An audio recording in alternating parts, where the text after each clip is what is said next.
We're going to continue our exploration of one of the most exciting books in the Bible, one of the most popular books in the Bible, one of the best, most documented books in the Bible.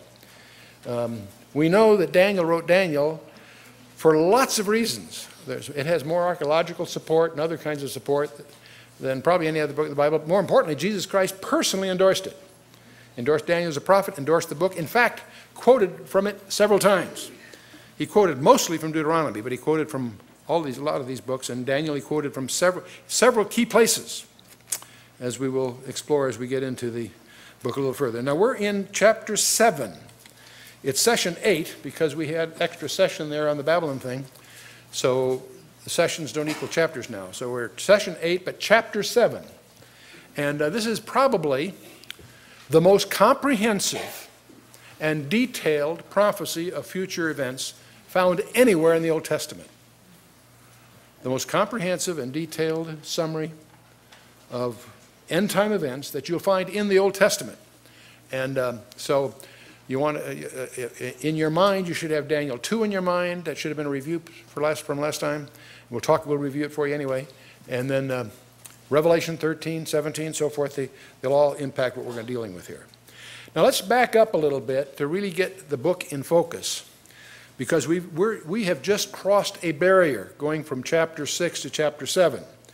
See, Daniel consists of 12 chapters. The first 6 are historical. They're basically narratives. The last 6, from chapter 7 to 12, are the prophecies, and they're not in chronological order. The first 6 chapters we just finished. Chapter 1, that's when Daniel's deported as a teenager. And by the way, most people don't realize he was of the tribe of Judah. He was in the royal line. It's academic because he's not in the genealogy as such. But the point is, anyway, he's deported as a teenager to be trained, given 3-year postgraduate school to serve at court. He and his 3 buddies. Chapter 2 is the famous dream of Nebuchadnezzar, another very important chapter that we will review here shortly just to have fresh in our minds before we plunge into 7. And then chapter 3, of course, is the famous fiery furnace scene. Bower burn, I sometimes call it, and one that is prophetic in some very profound ways. And of course, the most interesting thing in chapter 3 is what's not mentioned. You all know the story, but what's interesting is not mentioned. Daniel's not mentioned. Daniel isn't there. And some people make a big thing of that for some reasons. Chapter 4, Nebuchadnezzar has another dream, and the Lord gives him a lesson on pride. And he goes through a 7-year convalescence, mental derangement, as God's object lesson to him, and the one that took care of him during those 7 years was none other than Daniel himself. Nebuchadnezzar wrote chapter 4. It's his testimony. I personally suspect I'll meet Nebuchadnezzar in heaven. And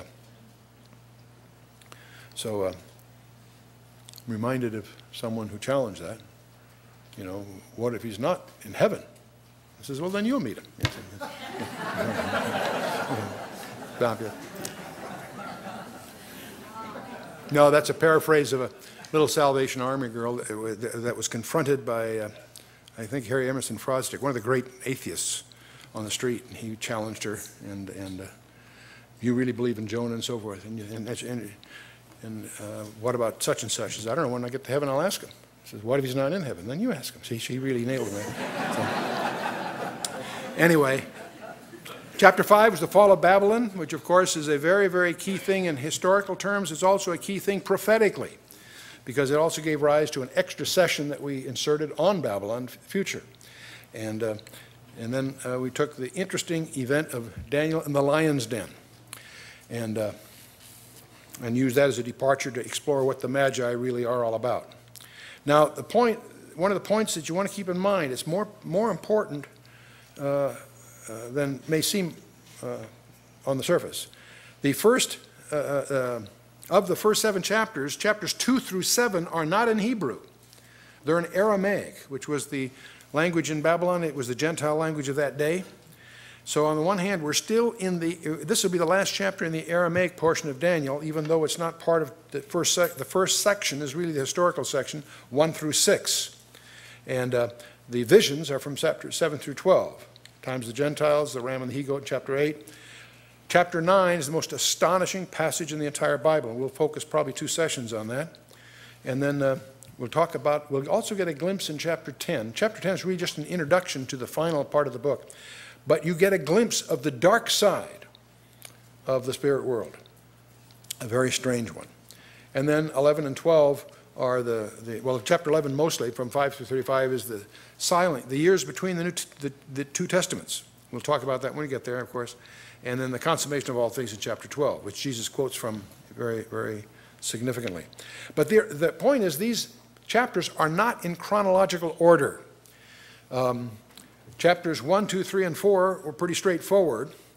Then we went to chapter 5 and 6, of course, but chapters 7 and 8 occur between chapters 4 and 5. You'll discover that there's references there to Belshazzar, Nebuchadnezzar's grandson. And so it's before, it's chapter 5 when Babylon falls to the Persians.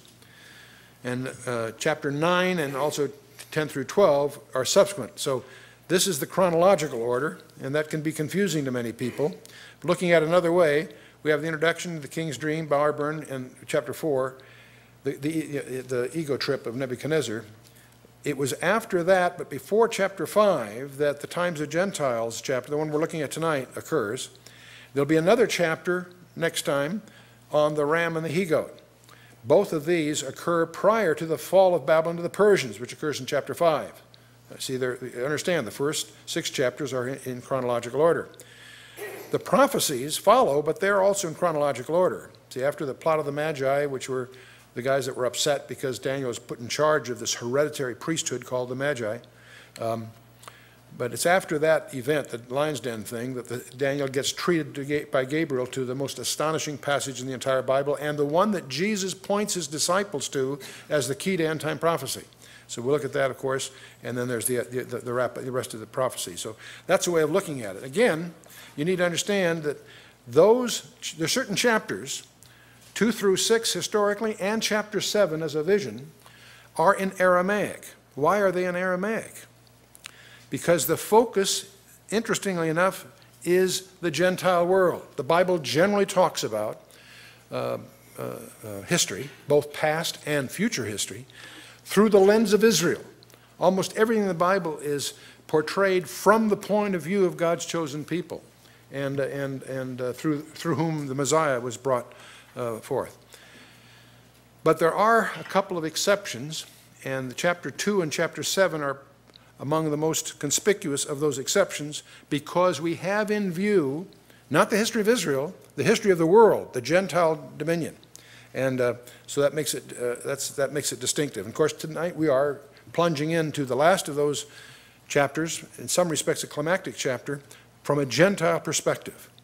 And so, now just by way of review, it'd be useful for all of us to refresh our memories on the whole issue that we explored in chapter 2. That's where Nebuchadnezzar, faced with these, as a young king, his father's died, he takes it over, and he inherits the staff groups that were advisors to his father. So he has this very troubling dream, and he puts them to the test by pretending to have forgotten the dream and asking them not just to interpret it, but to tell him what the dream was. He wants to find out if these guys really have some kind of special skill or not.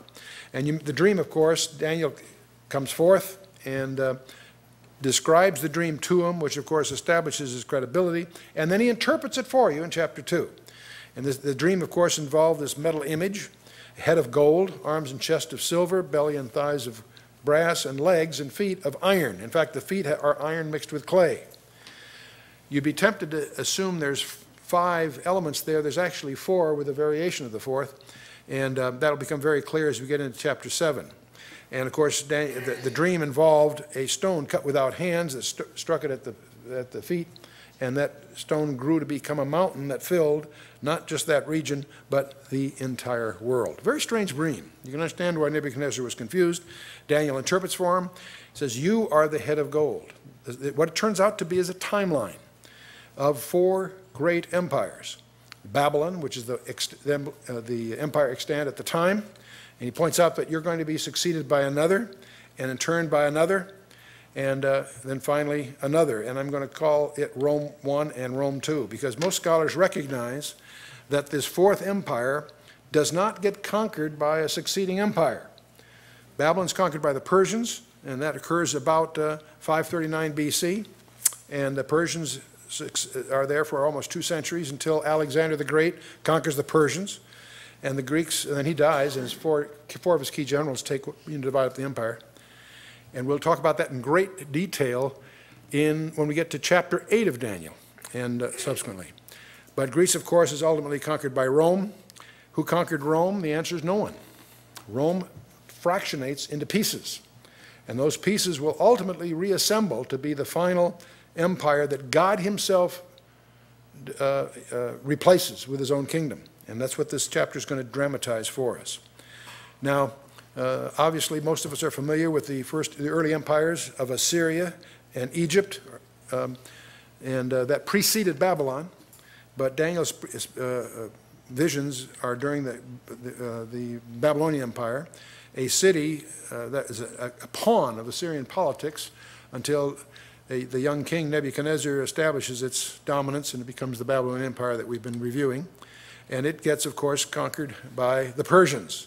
And the Persian Empire is very powerful, very large, very substantial, but it, in turn, gets conquered by the Greeks.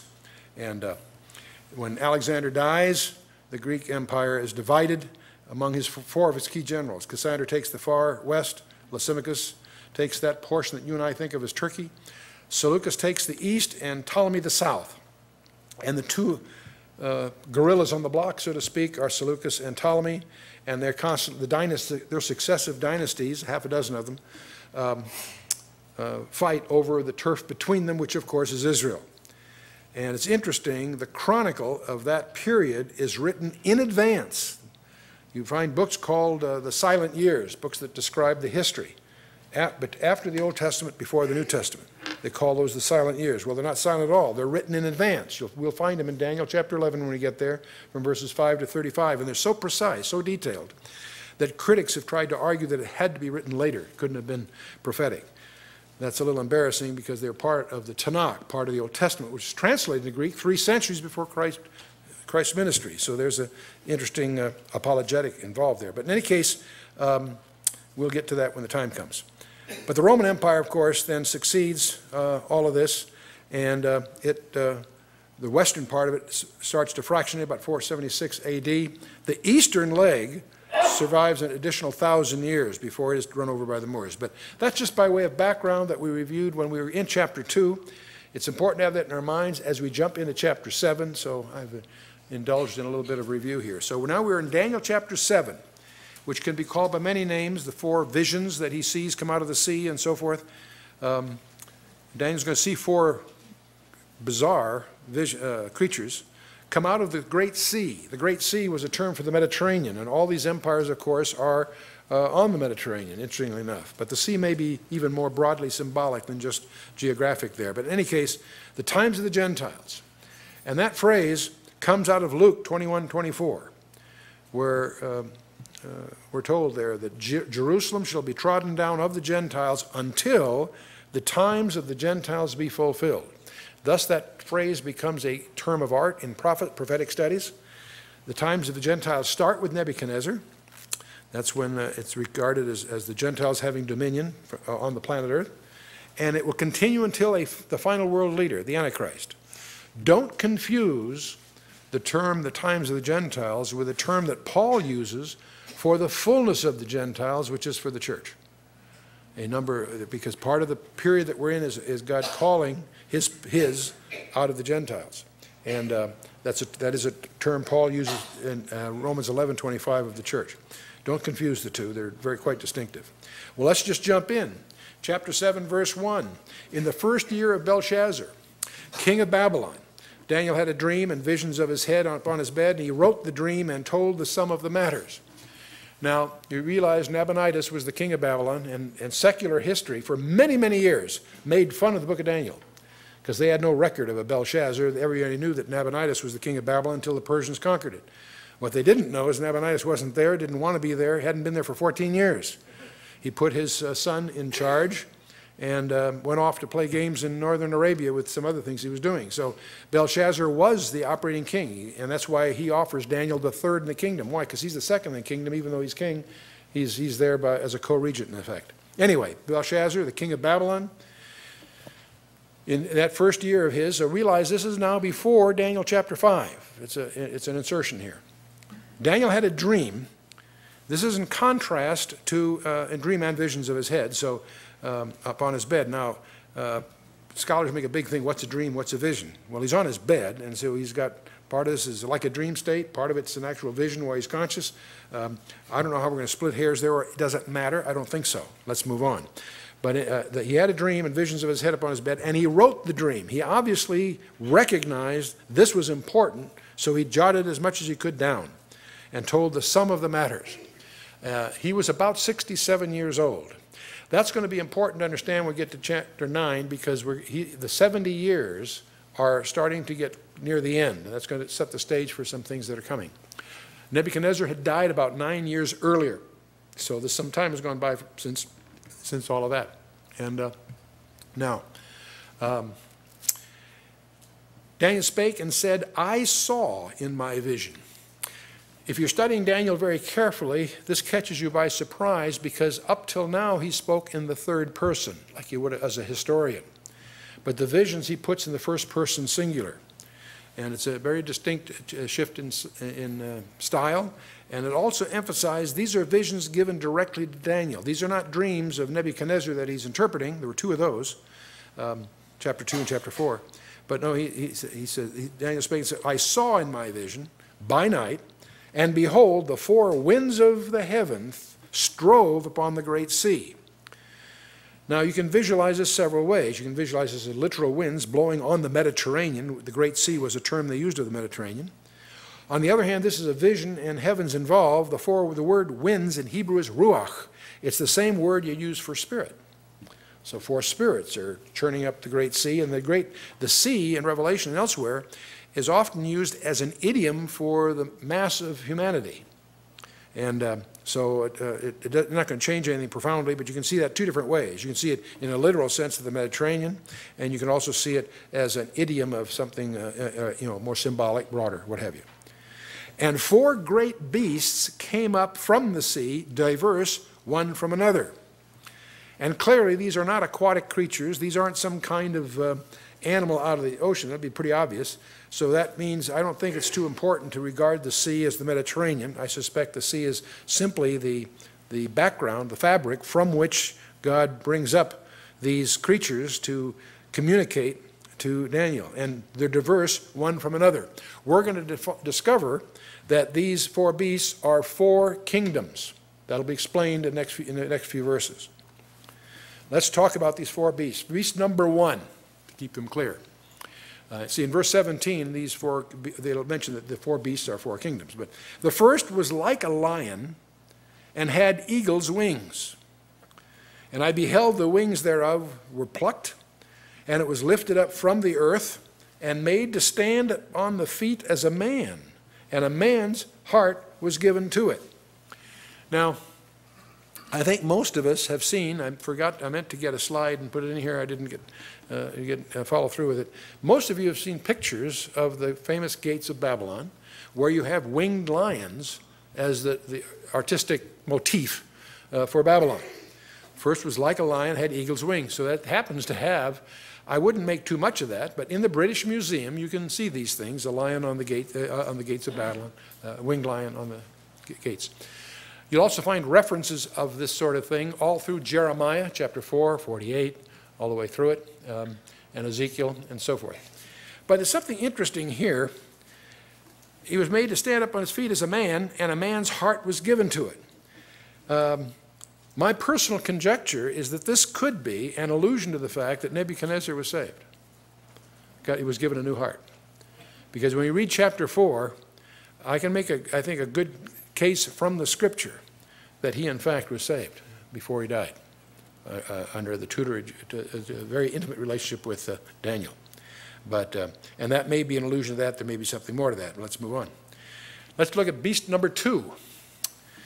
Behold another beast, a second, like to a bear, So this is quite different than a winged lion. So he's not saying it was a winged lion or before. It's just like a winged lion. This is like a bear. It's not a bear. This isn't the Russian bear or whatever. A lot of people try to, they use contemporary idioms to try to look at this. It says like to a bear, and it raised up itself on one side, and it had 3 ribs in the mouth of it, between the teeth of it. And they said thus unto it, arise, devour much flesh. It raised up on one side. It's interesting. A bear is less regal than a lion. It's, in fact, ponderous, but of formidable strength. And this, we believe, is an allusion to Persia. And I'll show you why as we go a little further. But remember we had the gold, the silver. The silver was Persia. We'll do a diagram, a summary as we get through this. To give you a feeling of strength, Xerxes fielded 2.5 million men in his army. That's a big number in today's world. Can you imagine what it was like in the ancient world? The Persians were formidable, very ponderous, very slow, very powerful. Cyrus conquered most of his acquisitions without even a battle. They yielded just on his appearance on the horizon. And Ecbatana, his father-in-law, yielded that way, in effect, without a battle, and so did Babylon, actually. It had 3 ribs in the mouth of it, and most scholars recognize there were 3 primary conquests that established the Persian Empire. Babylon, Egypt, and Lydia were defeated, and that's in Isaiah 13 and other places. And most scholars presume that the 3 ribs are the 3 big battles that established this empire, which originally was a pair, Medes and Persians, but obviously the Persians end up dominating the thing. In fact, it's generally commonly reckoned as the Persian Empire. But originally it was the Medo-Persian Empire because Cyrus was half and half. He was, his father was Persian and his mother was Medan. And he combined the 2 to make the empire and so forth. So we went through all of that in background for chapter 5. So that's the second beast. Well, beast number 3. After this, in verse 6, after this I beheld, and lo, another, like a leopard, which had upon the back of it 4 wings of a fowl. So this is, again, a winged creature, so the implication is that it was fast-moving. In fact, we're going to see this in another vision in the next chapter, in which it moves so fast it doesn't even seem to touch the ground. The speed of Alexander the Great's conquests is astonishing.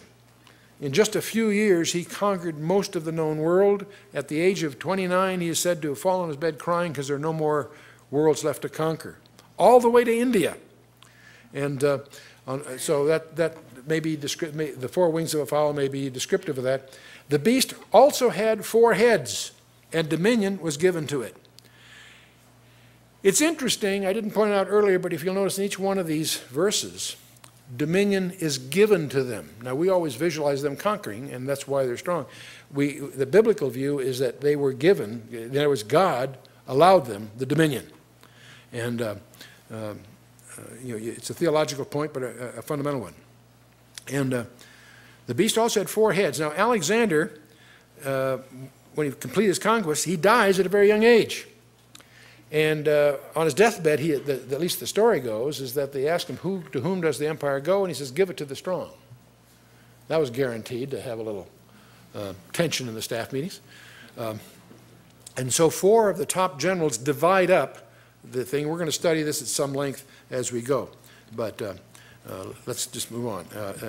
That becomes the Greek Empire under 4 of them, and the Seleucids and the Ptolemies and so forth. Beast number 4, Daniel, verse 7. After this I saw in the night visions, and behold, a 4th beast, dreadful and terrible, and strong exceedingly. And it had great iron teeth. It devoured and brake in pieces, and stamped the residue with the feet of it. And it was diverse from all the beasts that were before it, and it had 10 horns. Now this 4th beast is going to be the subject of a lot of discussion.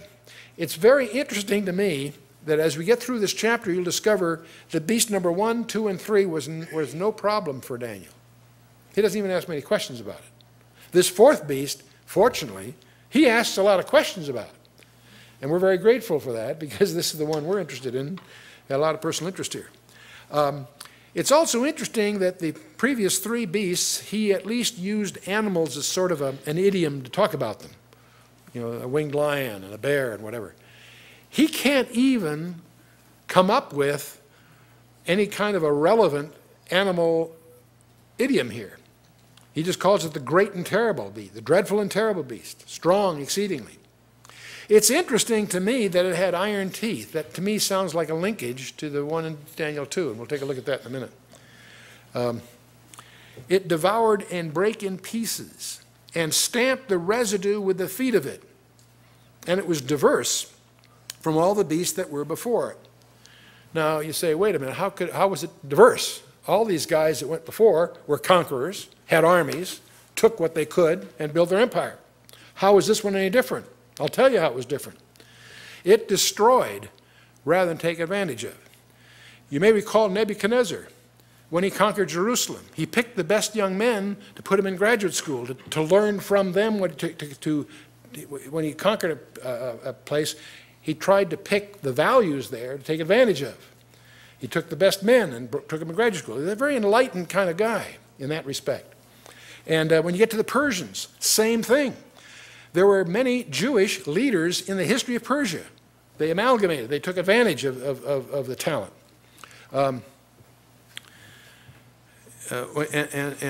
Likewise the Greeks. They enforced their language to unify things, but they tried to take advantage of things. In fact, Cyrus, you remember Cyrus took pride in honoring the religion of the people he conquered. He helped them rebuild their temple, and not the Jewish temple only, others too. Rome had a whole different approach. They took pride in what they could destroy. And as you study the Roman army was a formidable entity. When you enlisted in the Roman army, you enlisted for 25 years. At the end of 25 years, you got land and citizenship, and that was worth going for. But 25 years was enlistment, so that was... I think you re-upped. I think that was it. Yeah, and when some town woke up one morning and saw the Roman army on the horizon, they were panicked because they knew what they would do is they would dig around that town, build a trench and build a wall, and be prepared to stay there for 25 years if necessary and starve them out. And they were intrepid. They were ruthless. You see a little of that captured in some of the more competent movies. The Gladiator gets that across in terms of the power that was Rome. But they took pride in what they destroyed.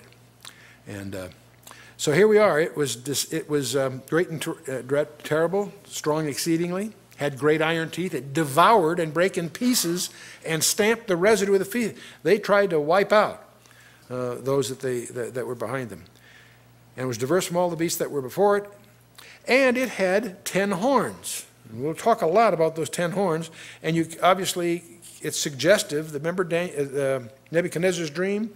The beast in the iron feet had 10 toes. Here we have 10 horns. It's a totally different set of idioms. It's interesting that Nebuchadnezzar was presented the same information through the idiom of bright, shiny metals, emphasizing unity in a sense. But this is not man's view. This is God's view, confided to Daniel. And the same four empires are portrayed as consuming, voracious beasts, emphasizing their violence and the rest of it. Now in verse 8, we encounter an 11th horn. Everybody knows about the 10 horns, because there's so much said about it. And they all know about the little horn, but I want to emphasize the fact that the little horn is not one of the 10. He comes up among the 10, between the 10. And so I'm going to call him, he's known as the little horn. There's a little horn here, and there's a little horn in chapter 8 we'll get to. But Daniel says, I considered the horns, and behold, there came up among them another little horn, an 11th in other words, before whom there were 3 of the first horns plucked up by the roots. In other words, we have an emerging leader here that starts very diminutively. He's called the little horn, but he's going to end up being the big kahuna here. And 3 of them don't go along with his program. And he apparently explains it to them more clearly. 3 of the first horns were plucked up by the roots, and behold, in this horn were eyes like the eyes of a man, and a mouth speaking great things. A horn is a strange idiom for you and me because we're not sensitive to that. But in the primitive cultures, the power of an animal was exemplified by its horn. It may have many horns, like an antlers, as we think of it, or it can be a single horn, like some animals do. But a horn thus became an idiom for authority or power. And that's foreign to our cultural vocabulary, but it's very, very common in the ancient literature, and certainly very common in the biblical literature. So when you have a little horn, this is someone with authority that emerges. And he has eyes like a man, and he has a mouth speaking great things, which it means it's a person. It's an office, of course, but it's a person. It's a leader. It's a guy. Just like Nebuchadnezzar was Babylon, this guy is the for lack of another term right now, the little horn. We're going to discover we're going to get into him a great deal. I'll get chapter 11 and 12 especially. We're going to learn a lot about this guy. It's astonishing that his career and his background, there's even a physical description of him in the Bible. And we'll talk about that as we go. There's actually 33 labels for him in the Old Testament and 13 in the New, by at least one reckoning. And so it's amazing how much visibility in the Bible occurs about this guy. But this is the first time he shows up in the book of Daniel. We'll learn a lot more as we go. But it's a person. Now it's interesting that in the book of Revelation we're going to discover that he has a head wound that apparently everybody thinks he's dead, but he comes back to life. And a lot of debate among scholars, is it a real death? And, because Jesus says, I alone have the keys of hell and of death. So they said, well, it can't be a real death, it's a counterfeit death. Doesn't matter, because it's an effective counterfeit. Everybody thinks he's dead and he shows up, so anyway. But of all the labels, the one to me that's the most descriptive, the one that's never used. If I was going to pick a label for this guy, I'd call him Mr. Big Mouth. And you think I'm being a little flippant or facetious right now, you watch. You'll see again and again and again in Daniel, again and again and again in Revelation, that he has a mouth speaking great things. He's a boaster. He says blasphemies against the Most High. He is always shooting off his mouth. So it's I'm not being flippant here, or maybe I'm a little bit, but that's one of his interesting characteristics. We're going to look at verse 19 through 26 before we're through, and that'll tell us a lot more about this guy. But he's clearly an individual that we're going to be talking a lot more about. Let's go to the next verse, verse 9. Daniel says, I beheld till the thrones were not cast down. That's an unfortunate translation. They were placed. Somehow the word can mean several things, but when it sounds like the thrones were cast down, it's misleading. The thrones were placed, and the Ancient of Days did sit, whose garment was white as snow, and the hair of his head like pure wool. His throne was like the fiery flame, and his wheels as burning fire. And we could spend an easy hour, if we wanted to track down all the different allusions to fire and the throne of God. We go all through the Psalms. These are consuming fire, in the Torah in many places, and we go on and on, but I don't think we have to badger that to death.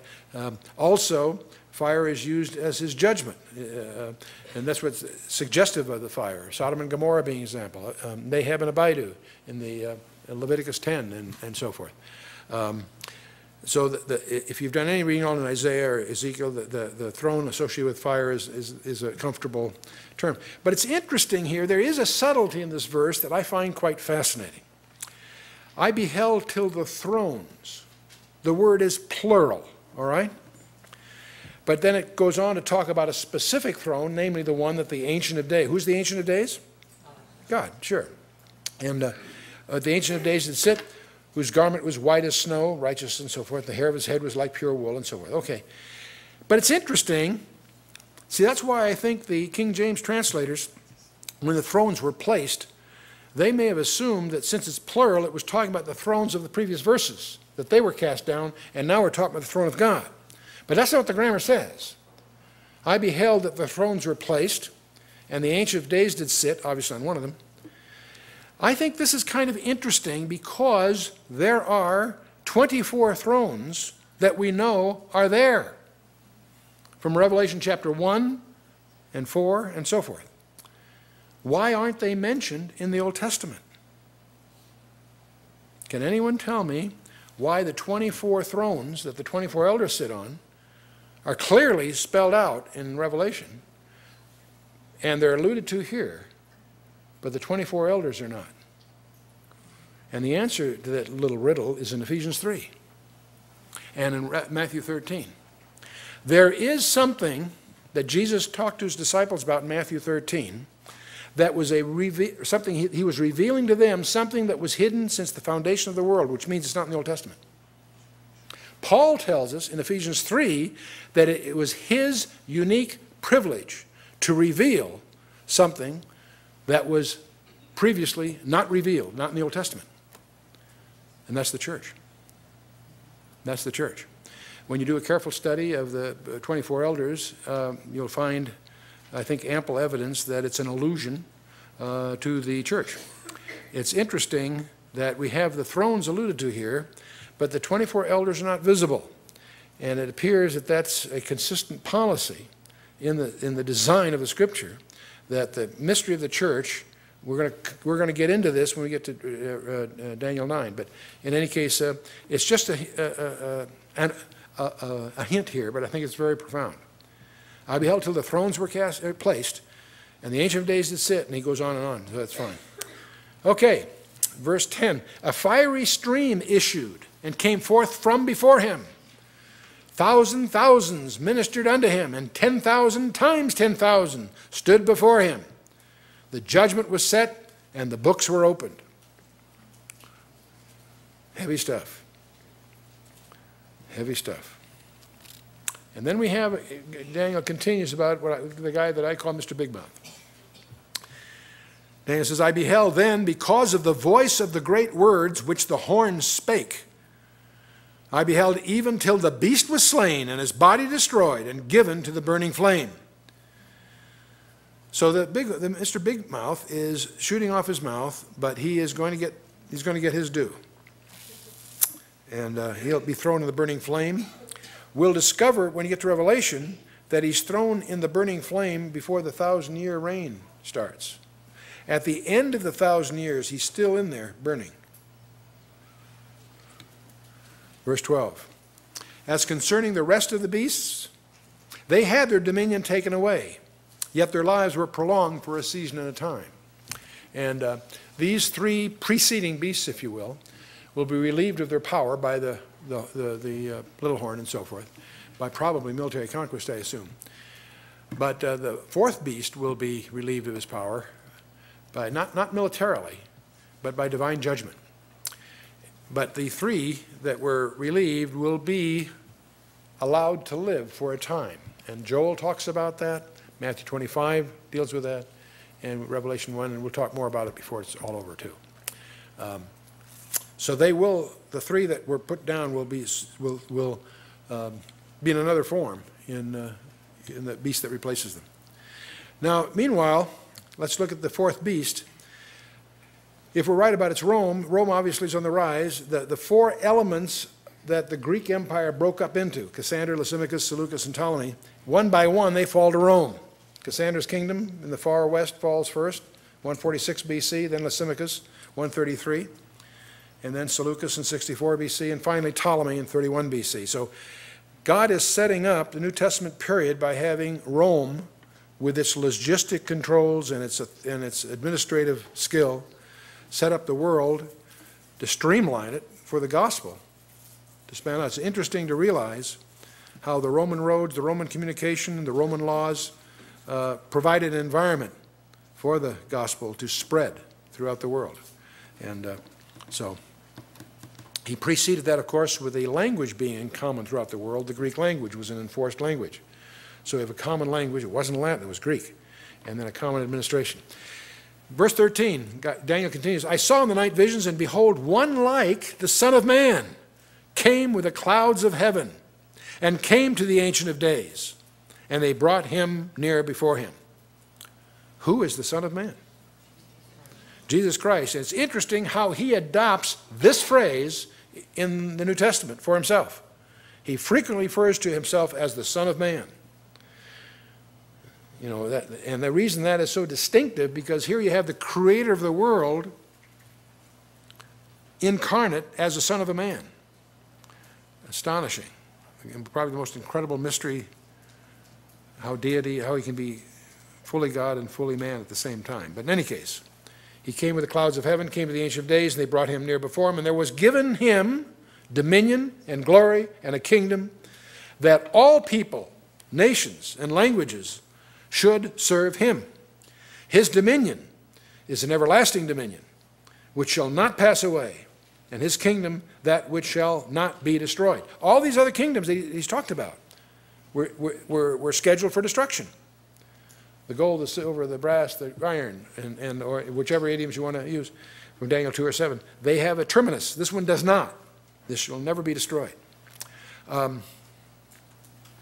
All people, nations, and languages. You know, it's interesting, you may recall in Matthew 4 and Luke 4, Jesus was confronted by Satan, who made the boast that all people and nations belong to me, and I can give them to whoever I will. Jesus did not challenge his ownership. If that was an empty boast, it wouldn't have been a temptation. These nations and languages and peoples belong to Satan. They're his. And Christ didn't challenge his ownership. He did challenge his proposition. And the general theological view is that that proposition that Satan offered Christ, we will offer to another who will accept it. And that's the one we call the great, the coming world leader. But at this stage, that's over. He is given to him was dominion, glory, and kingdom, all people, nations, and languages. Another way of viewing this, he purchased that on a cross on Judea some 2,000 years ago. And he's taking possession of that which he purchased. This is the greatest escrow closing in the universe. It occurs in Revelation chapter 5. I, Daniel, was grieved in my spirit in the midst of my body, and the visions of my head troubled me. The word for body there, by the way, is a sheath. I think it's a very interesting word. It's sort of like the sheath for a sword. I was grieved in my spirit in the midst of my sheath. And the visions of my head troubled me. He's really troubled.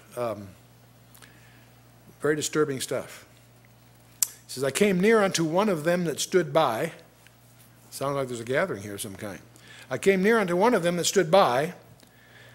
See, this causes me to presume that this is probably very parallel or analogous to what John experienced in Revelation, where he was transported into heaven to given a view of what's coming. It says, I was in the Spirit on the Lord's day. I don't think that means he was in the Spirit on Sunday. I think he was in the Spirit on the day of the Lord. He was propelled through time to the climax to see what was happening. Again, and there again, there's the other people around. You get the same impression here that Daniel isn't alone seeing some kind of, visual presentation. There are people around. I came near unto one of them and stood by, and asked him the truth of all this. And so he told me and made me know the interpretation of the things. And now, see what we've seen so far, you've heard a combination of the text, which we know, and some of my conjectures. Let's now pay attention to what the Scripture itself is going to illuminate for us. See, these great beasts, which are 4, not 5, 4, are 4 kings or kingdoms, which shall arise out of the earth. See, they're arising out of the earth, not the sea. The visions are in the sea. That's why I treat the sea as strictly idiomatic, not as a literal sea, Mediterranean or otherwise, which shall arise out of the earth, out of the planet Earth, if you will. But the saints of the Most High shall take the kingdom and possess the kingdom forever, even forever and ever. So that's sort of a summary statement. In other words, you've got all these beasts that are successive, but when the smoke clears, the saints of the Most High shall take the kingdom and possess the kingdom forever and ever, even forever and ever. So that's the ultimate key point, underline, paragraph. Then I would know the truth of the 4th beast. I'm so grateful for Daniel. You know, he didn't ask about beast number 1, 2, or 3. He doesn't need to. I think we got a good clue. He fortunately asked about the fourth beast. I wish the disciples were straightforward. Get to Matthew 13, and Jesus gives them seven parables, and he explains a couple of them, and then and there's some real surprises in them, apparently. And he says, did you understand these? And they said, yes. So he didn't explain the others. I could wring their necks. Why didn't say no? Let him explain all seven, you know. But anyway, then I would know the truth of the fourth beast, which was diverse from all the others. That's important to keep in mind. It's different than all the others. Exceeding dreadful, whose teeth were of iron. There it is again. And his nails of brass. Ooh, that's interesting. Which devoured and brake in pieces and stamped the residue with his feet. See, there again, it's reemphasizing those characteristics. And of the 10 horns that were in his head. And of the other, see, not the 10, 11th one. And the other which came up, and before whom 3 fell. Even of that horn that had eyes, and a mouth that spake very great things, whose look was more stout than his fellows. I beheld, and the same horn made war with the saints and prevailed against them. Whoops. That last verse, verse 21, should give you a problem. I beheld the same horn made war with the saints and prevailed against them. That really bothers me. Why does it bother me? Because in Matthew 16 at Caesarea Philippi, Jesus himself said of the church that the gates of hell shall not prevail against it. Same word. Overcome, prevail. So it would seem that there's a contradiction here. This contradiction is emphasized again because in Revelation chapter 13, speaking of the Antichrist, it says that he will overcome the saints. And that would seem to contradict Matthew 16. That's if you fall into the presumption that all saints are in the same bucket. And what you really, if you do your, see, in fact, in a recent interview that I was involved with, they were doing a television thing, or a film thing, and we got into some discussions there about, what translations is important to get into Greek or Hebrew. Absolutely. You don't have to know Greek or Hebrew to get into it. You can just consult a good exegete and understand what the words are. Because precision is absolutely critical. And as you do that, you'll discover, of course, that, and I'll use John the Baptist as my favorite example. Jesus said of John the Baptist, he that is born of woman, no man born of woman is greater than John. That's quite a statement of a person. No man born of woman is greater than John. Except Jesus Christ, of course. But that's a phenomenal statement. It means he's above Moses, above Abraham. No man born of woman is greater than John. But then in his next breath, he says, he that's least in the kingdom of heaven is greater than John. What does that mean? And he explains that a few verses later. Whether you're looking at Matthew 11 or Luke 16, you can check it out. In both places, he says essentially the same thing. The law and the prophets were until John. See, John the Baptist closed the Old Testament. The Old Testament didn't close with Malachi. That's the last book in the order we happen to have them. Not the order they originally, but that's neither here nor there. That's just the collection. That's a library catalog issue. When did the Old Testament finish? John the Baptist closed the Old Testament. Jesus said so in Luke 16:16 and Matthew 11. So we know that there are distinctives between the Old Testament saint and the church. In fact, Paul's burden in his letters is to get across these things that blew his mind. He knew the Old Testament. He was taught by Gamaliel. He was an expert. And yet he was blown away by the realization that you and I enjoy privileges that were unthinkable to the Old Testament saint, that were sealed by the Holy Spirit, and so on and so forth. Except the church is started with a miracle in Acts 2, and it will end with a miracle. But it's a parenthesis. There are people that are going to be saved under a different set of conditions. The Holy Spirit does it in each case, of course. But so you'll discover that if you're precise in your use of language, you'll discover there are saints in the Old Testament, called the Old Testament saints for lack of a better label. There's the church, the mystery of the church I'm speaking of, not a denomination, but the mystery of the church. And then there's the post-rapture, or what some people call the tribulation saints. And they're different. And so this is, in fact, a proof for you that the church doesn't go through the tribulation. Because the people here the Antichrist is going to prevail against. It says so here, and it says in Revelation 13. But that's distinct from what Jesus told us in Matthew 16. So I'll leave that to you to dig in, come to your own conclusions about that, but recognize that that's at least a view. Verse 22, until the Ancient of Days came and judgment was given to the saints of the Most High, and the time came that the saints possessed the kingdom. And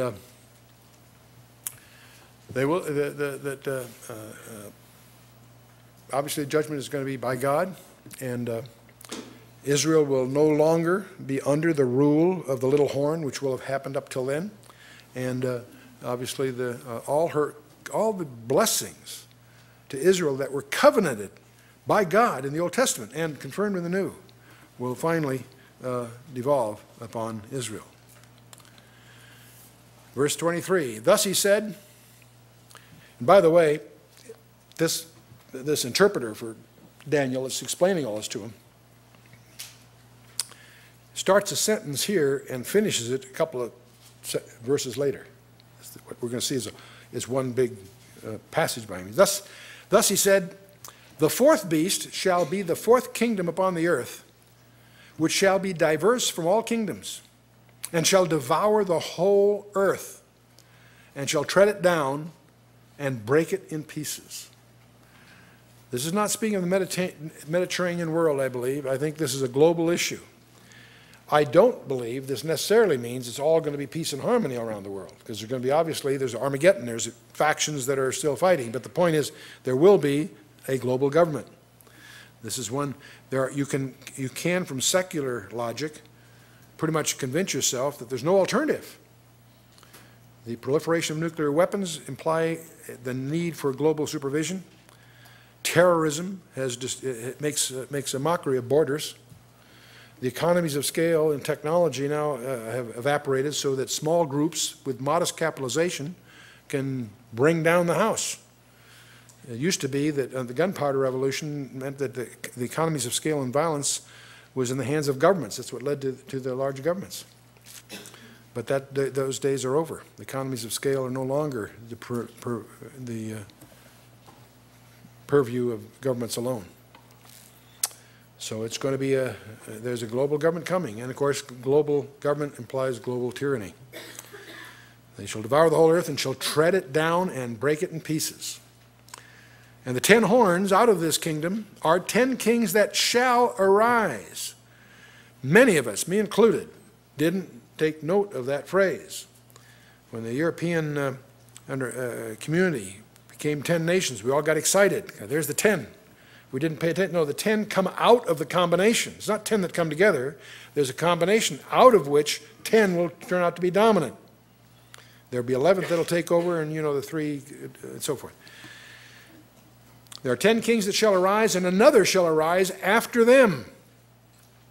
So who's the Antichrist? I don't know. I won't know who he is until I know who the 10 are. I don't know who the 10 are yet. The 10 are yet to arise out of the combination. And another shall arise after them. I think it's absolutely pointless to speculate on who the Antichrist is, for lots of reasons. This verse alone, because until you know who the 10 are, you don't know who the 11th is going to be, my suggestion. And furthermore, if you understand 2 Thessalonians chapter 2 carefully, you'll discover that a precondition to him being revealed is the rapture of the church, I believe. But study it yourself, come to your own conclusions. He shall be diverse from the first, and he shall subdue 3 kings. And he shall speak, here it is again, he shall speak great words against the Most High. Mr. Big Mouth. He shall speak great words against the Most High, and shall wear out the saints of the Most High, and think to change the times and the laws. And I was quite startled to discover the word laws there is singular, not plural. So if it's the law, then it's the Torah. Maybe that's a translational issue. In any case, they shall be given into his hand until a time, times, and the dividing of time. Strange phrase, very strange phrase. We're going to find that, let me come to that in a minute. He shall speak great words against the Most High. This is the same expression we find in Revelation 13. In fact, I think we'll have time before we're through. We'll go take a quick look at the first half of Revelation 13 while this is all fresh in your mind. Anyway, he shall speak great words against the Most High. He shall wear out the saints of the Most High. He'll think to change the times and the laws. And they shall be given into his hand until a times the dividing time. This is a strange phrase in the English. A time is obviously singular. The word times is not a plural. It looks like a plural. In English, it's a plural. In some languages, they have a dual. They used to have it in Aramaic, but it finally got lost. They have some languages have a single, a dual, and a plural. And the only place I can find it in English is in only one case I can think of. If I said to you, all my friends came over last night, both of them. See? You chuckle because that means only have two friends. See, a both is not plural, it's limited to two, right? It's not quite the same thing, but it gives you the idea. Grammatically, some languages provide for a singular and a dual, and this is one of them.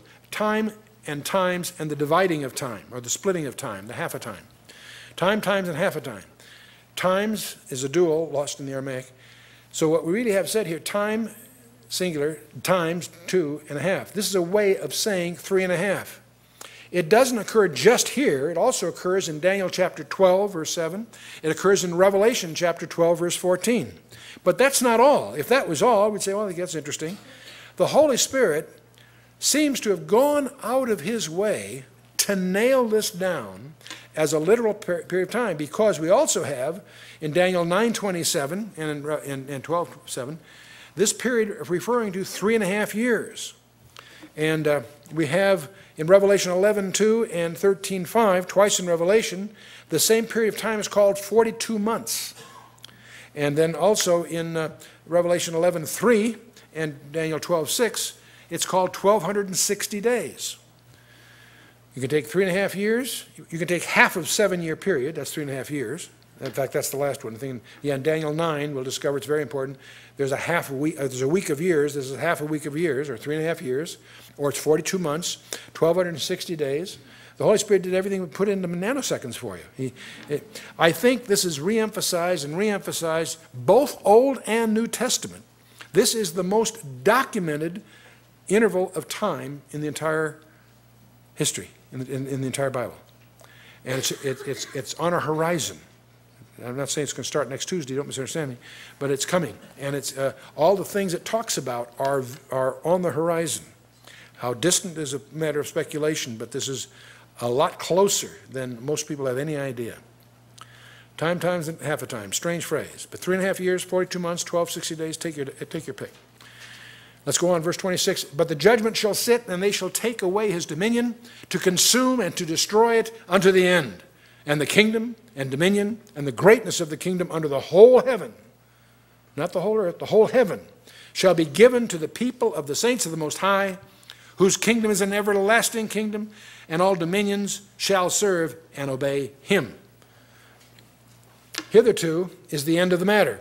This concludes, by the way, the sentence that was started in verse 23. It's broken up in English sentences, but it's like one long tirade here. As for me, Daniel, my cogitations much troubled me. That's kind of formal King James English. What it really says is, color me shocked. And that sounds flippant. That's really the way it would translate. And my countenance changed in me. And he shook up about it. And my countenance changed in me, but I kept the matter in my heart. Now at this point, something very important happens. From here on, the book of Daniel reverts back to Hebrew, because the rest of the book is going to be prophetic, even with more detail, but its focus is Israel. Up till now, it's been a Gentile detour, so to speak. Well, we saw Daniel 2, the gold, the silver, brass, and iron mixed with clay, Babylon, Persia, Greece, Rome.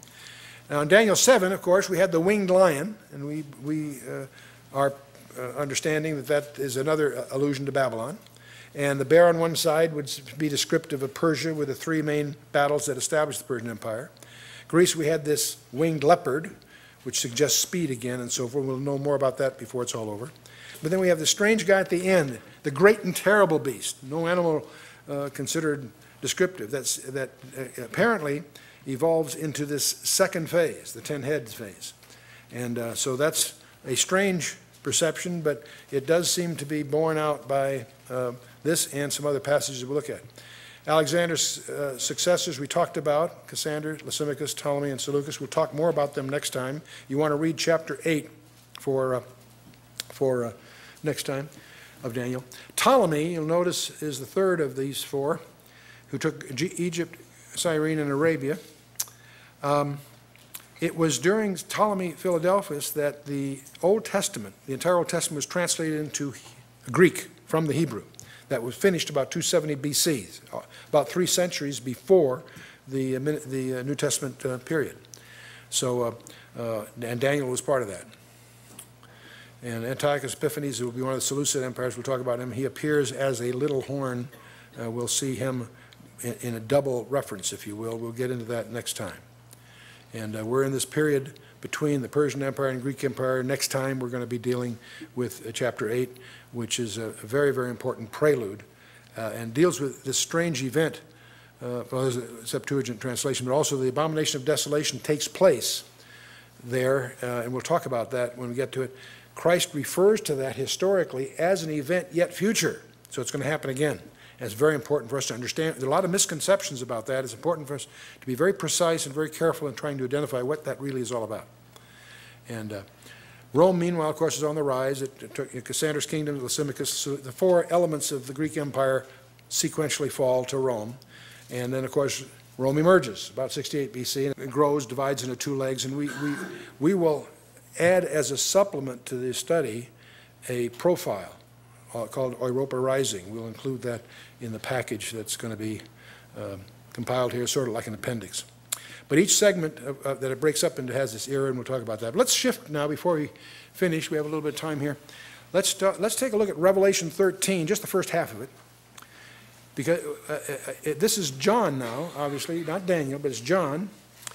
And as I stood upon the sand of the sea, so again, he's apparently on a seashore here, I saw a beast. He's talking about a single beast here. In fact, he's going to talk about a pair, but it's just the first one we're going to focus on. Saw a beast rise up out of the sea, having 7 heads and 10 horns. That strikes us rather interestingly because you got the 10 horns, and yet 3 of them seem to be missing. They were apparently the ones that were plucked up. And his horns, upon his horns, 10 crowns, and upon his heads the name of blasphemy. So this is a blasphemous entity here. Don't confuse it with the Vatican. If the Vatican's involved, it's the woman that's riding this beast. That's a whole other story in chapter 17 of Revelation. But let's move on.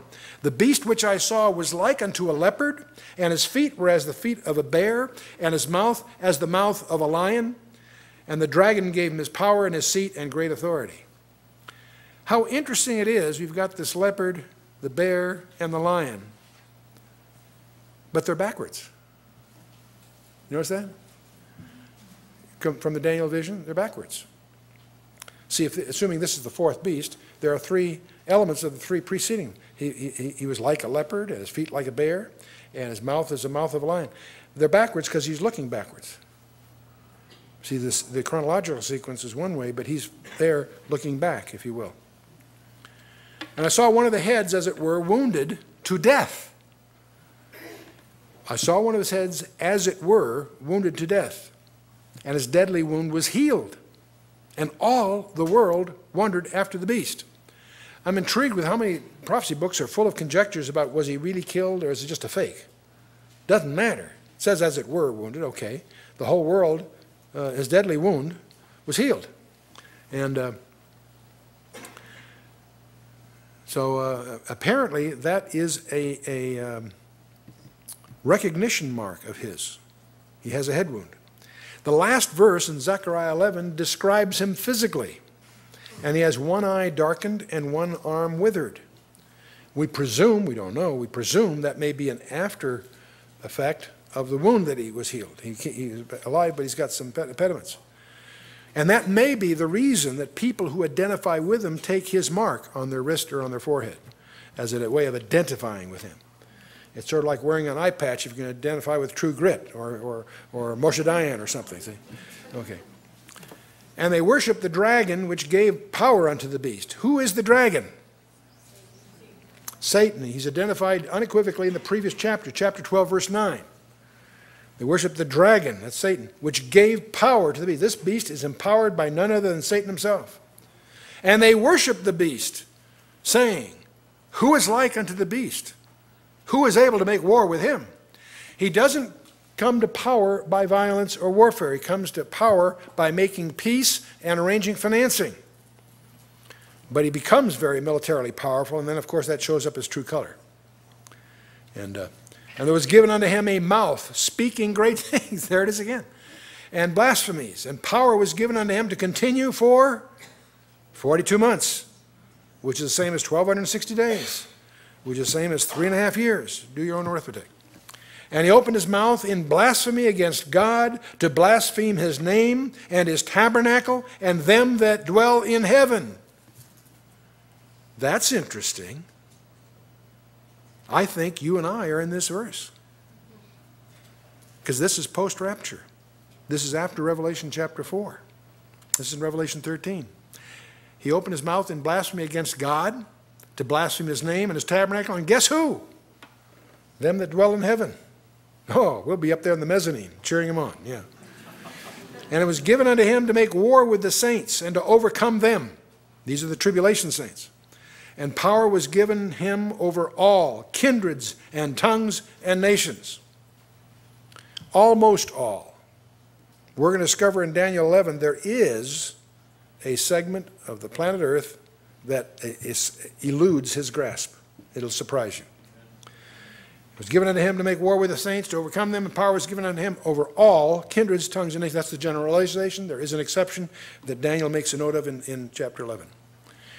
And all that dwell upon the earth shall worship him. You need to be sensitive to the strange idioms of the book of Revelation. In the book of Revelation, there are the earth dwellers. That doesn't mean people living on the earth. It's people who dwell there. Their equity is there. Their heart is there. The earth dwellers. The only celebration on the earth in the book of Revelation is when the earth dwellers celebrate that the two witnesses are dead. Chapter 11, when they lie in the street for 3 days, everybody exchanges gifts that they're finally dead. And then CNN gets an exclusive. All that dwell upon the earth shall worship him, whose names are not written in the book of life of the Lamb slain from the foundation of the world. If any man have an ear, let him hear. He that leadeth into captivity shall go into captivity. He that killeth with a sword must be killed with a sword. Here is the patience and the faith of the saints. So that's just a quick snapshot. One of the assignments you can give yourself, if you're interested in taking extra assignments, is to make a little notebook and collect the idioms and similarities of things that are mentioned in Daniel and things that are mentioned in Revelation. You'll be startled at how they dovetail. Some very obviously, some very subtly, but I'll leave that to you. You won't understand the book of Revelation until you realize that the 404 verses of the book of Revelation include over 800 allusions from the Old Testament. Almost 2 to 1. 2 allusions for every verse in the book of Revelation are idioms or phrases or concepts deliberately linked from the Tanakh, the Old Testament. And once you discover the Jewishness of the book of Revelation, then suddenly it all becomes clear. And fun book. But Daniel is a basic foundation, no matter whatever you're going to do, prophetically, of course. Great book, great guy. So study chapter 8 for next time. Let's stand for a closing word of prayer.